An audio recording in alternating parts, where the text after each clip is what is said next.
Il est certain que ce soir, les partisans de François Hollande sont un peu déçus. Évidemment, il arrive en tête, mais l'écart avec Martine Aubry est beaucoup plus faible que prévu. Il faut toujours se méfier des sondages.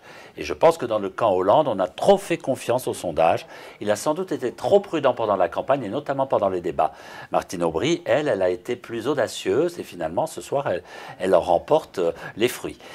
C'est sûr, maintenant, ça va être très difficile. 10 points d'écart, ça n'est pas beaucoup. Ça peut se rattraper. Ça va être difficile pour François Hollande de maintenir cette avance. Alors la grande surprise de ce scrutin, c'est évidemment la percée d'Arnaud Montebourg. Il avait choisi le thème de la démondialisation qui finalement a été un thème porteur.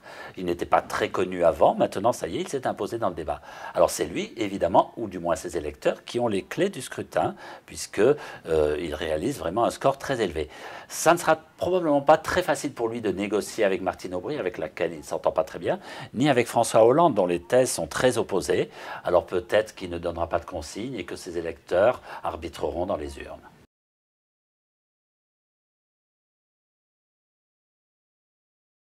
Alors l'avenir politique de Ségolène Royal, il est très certainement derrière elle. Elle ne sera pas la candidate du PS en 2012 comme elle l'a été en 2007. Elle avait promis de conduire les socialistes vers d'autres victoires. Bien, ça ne sera pas elle qui le fera.